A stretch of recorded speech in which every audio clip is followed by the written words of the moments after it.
Padre nuestro que estás en el cielo, santificado sea tu nombre.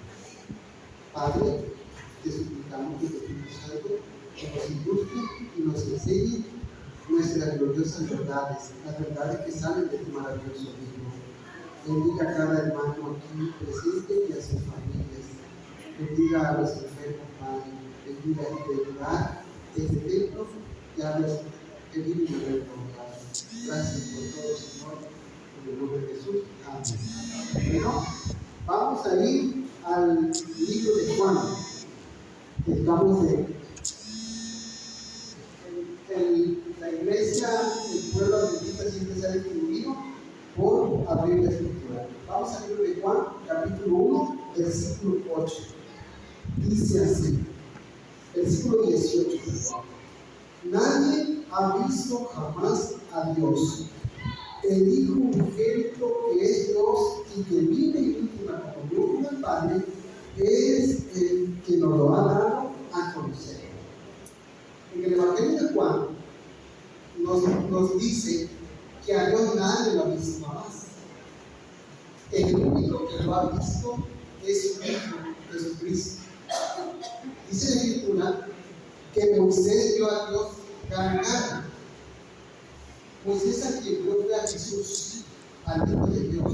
Aquí dice también que el Hijo unigénito, el cual es Dios, Él nos lo ha dado a conocer.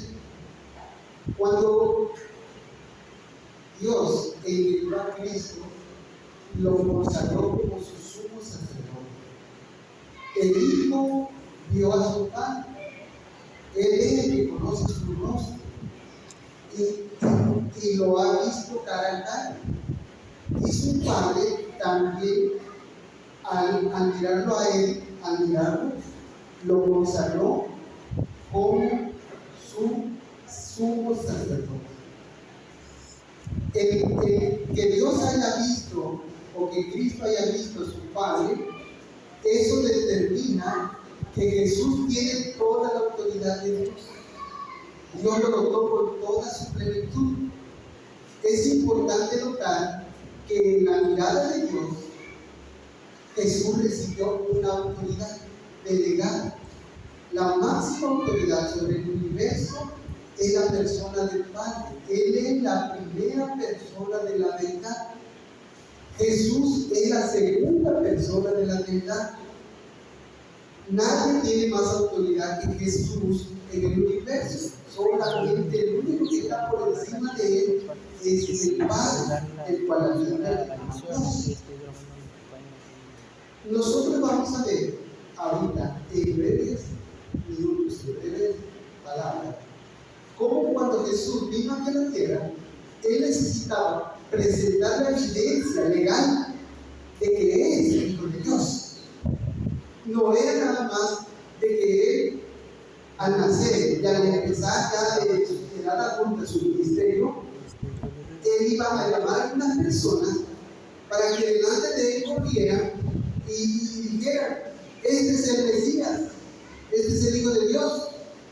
Jesús lo hizo eso, porque Él tenía que presentar una evidencia legal, una evidencia conforme a la ley, a una ley ya establecida.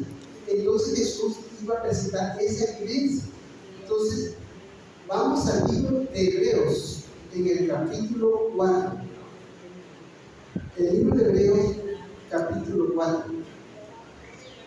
En el versículo de Hebreos, capítulo, lo acabamos de pasar ahorita.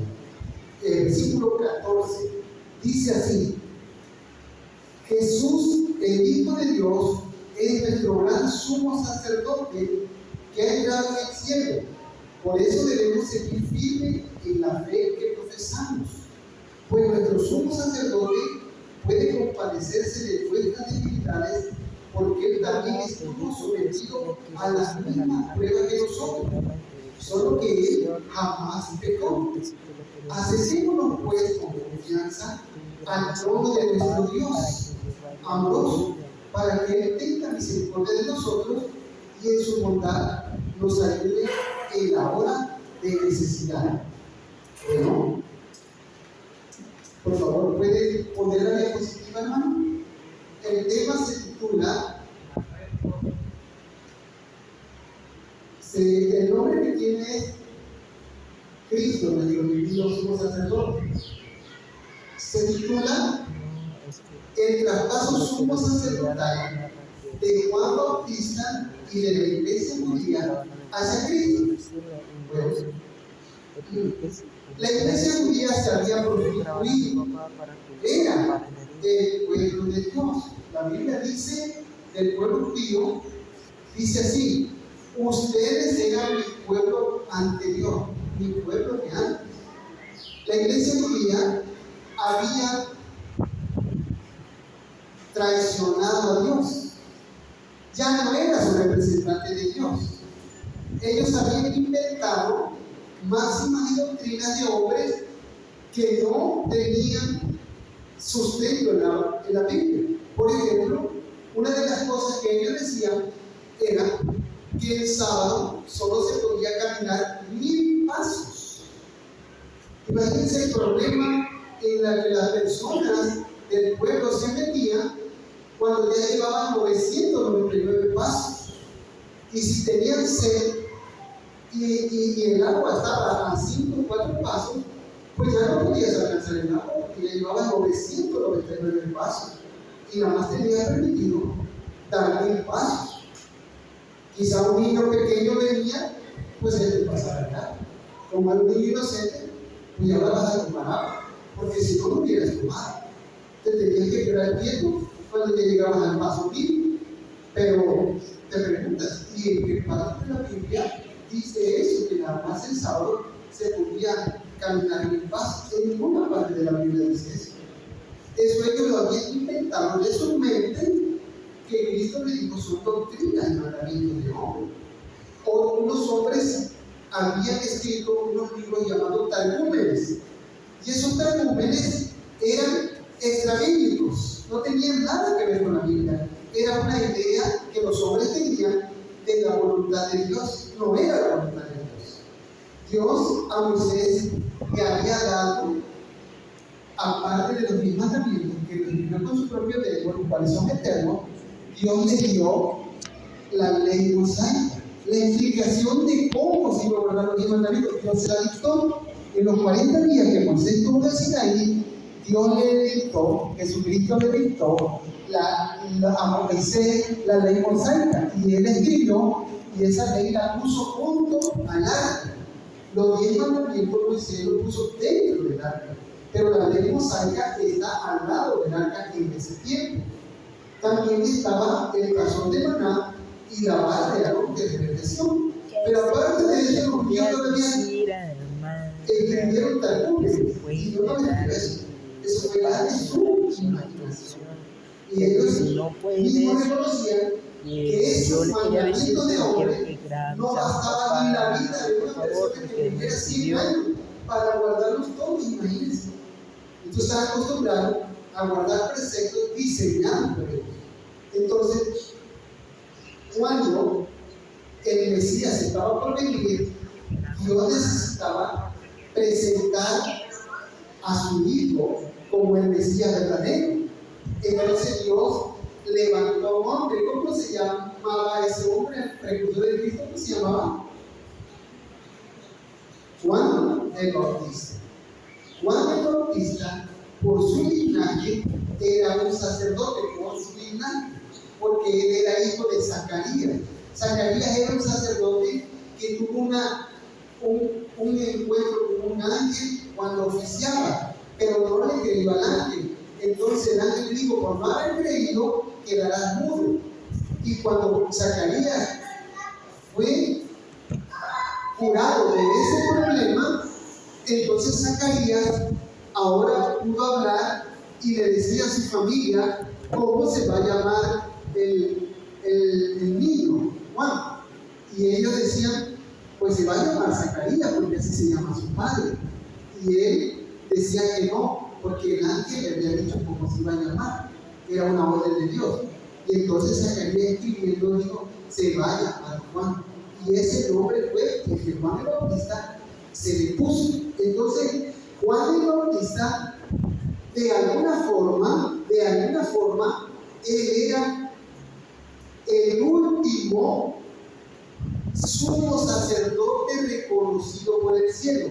Juan el Bautista no era sumo sacerdote. En tiempo de Juan el Bautista, los sumos sacerdotes se llamaban Anás y Caifás, pero ellos estaban como sumos sacerdotes de manera ilegal, porque el sumo sacerdote debía de ser uno. Cuando moría el sumo sacerdote, ya su hijo entraba, pero era fuera de la ley que hubiera dos sumos sacerdotes al mismo tiempo. Cuando Aarón estaba por morir, ¿quién fue el que lo relevó a Aarón? Eleazar. Su hijo Eleazar. Pero cuando él ya estaba por morir, pero no fue sumo sacerdote Aarón y al mismo tiempo Eleazar, porque eso era fuera de la ley. Pero en el tiempo de Cristo y de Juan Bautista, Anás y Caifás habían llegado al poder derramando sangre. Ellos no habían sido elegidos por Dios. Ellos buscaron la manera de colocarse al frente de la nación elegida por Dios. Y lógicamente que llevaban a la nación a esclavitud del pecado. Entonces Dios levantó a un verdadero profeta.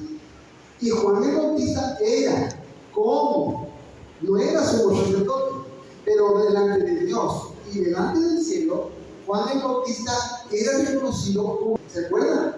El cordero no debía de tener ningún defecto. Cuando Juan el Bautista viene, él de manera simbólica levanta a Cristo en alto y dice de él: he aquí el cordero de Dios que quita el pecado del mundo. Ya lo está presentando, así como el sumo sacerdote en la antigüedad lo presentaba. Ahora Juan el Bautista está presentando a Cristo como un cordero de Dios sin defecto, porque la Biblia dice que él no hubo pecado en Jesús. Entonces en hebreo dice que Jesús es nuestro sumo sacerdote y se puede condoler de nuestras debilidades, y que él mismo fue tentado en todo. En todos los 10 mandamientos, Jesús fue tentado en los 10, no nada más en uno. Y él logró vencer el pecado al diablo y a los ángeles caídos y a los hombres perversos que les servían. Entonces Jesús, él nos puede socorrer porque él logró la victoria. Entonces, cuando Jesús iba caminando, noten bien esto por favor, cuando Jesús venía caminando, ¿qué fue lo que pasó? Dice la Biblia que Juan el Bautista miró a Jesús y dijo: he aquí o he allí el Cordero de Dios que quita el pecado del mundo. Entonces Juan el Bautista les iba a traspasar la autoridad que Dios le delegó a él. Cuando los españoles vinieron aquí a la Nueva España, que no se llamaba Nueva España, tampoco se llamaba México, sino a estas tierras de este lado del gran océano, los españoles vinieron y habiendo ya sido conquistadas estas tierras, los españoles vieron quienes se veían con autoridad entre los nativos de esta tierra. Y entonces, hombres importantes del ejército español llamaron a los que ellos consideraban líderes y les entregaron una vara. Las personas antiguas de nuestro pueblo recibieron una vara que simbolizaba delegación de poder. Esa vara, ellos tenían una autoridad delegada. Cuando Moisés fue enviado por Dios, Moisés recibió una vara, ¿sí o no? Esa vara simbolizaba un poder delegado por parte de Dios. Entonces, vamos a ver el video a donde Juan el Bautista bautiza a Cristo. Es el más corto, por favor. ¿Me puedes mostrar los 3 videos para que me diga yo cuál de esos? Son pequeños los videos. En ese video se ejemplifica el momento en que Juan el Bautista bautiza a Cristo.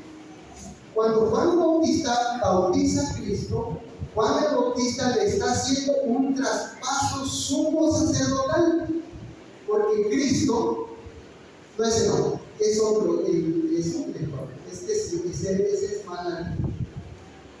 El otro, ese no. El tercero, ese. Por favor, quisiera que lo vieran y mientras lo miran, yo voy a comentar esto. ¿Puedes subir el volumen, por favor? Juan recibe el bautismo, Jesús recibe el bautismo de Juan, Mateo 3, 13, 17. ¿Le puedes subir, por favor?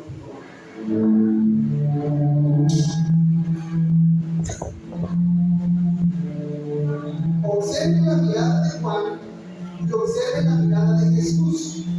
Eso es algo que sucedió. Cuando Cristo se acercó hacia Juan, Juan lo miró y Cristo también lo miró. En esa mirada, Juan le estaba haciendo un traspaso sumo sacerdotal. Cristo no iba a recibir de Juan un traspaso sumo sacerdotal con la vestidura del éfod.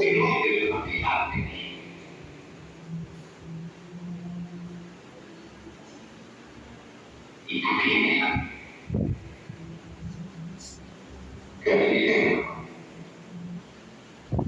¿Ok? Entonces, Jesús no iba a recibir un éfod, no se le iba a ungir aceite como se le hizo a Aarón con Eleazar, no. Los judíos no lo iban a permitir. A Jesús no fue reconocido ni como profeta, porque los profetas no pagaban impuestos, los profetas no pagaban nada que tuviese que ver con el Estado. Jesús no fue reconocido como profeta porque los emisarios de los fariseos llegaron y le dijeron a Pedro: ¿acaso tu maestro no paga las 2 dracmas del impuesto del templo? Y Pedro dijo: lo va a pagar. Y Pedro mismo reconocía a Jesús como profeta, porque el profeta no pagaba impuestos, no tenía Cristo por qué pagar ningún impuesto, porque el profeta de Dios, el máximo profeta. Como si los profetas menores, los profetas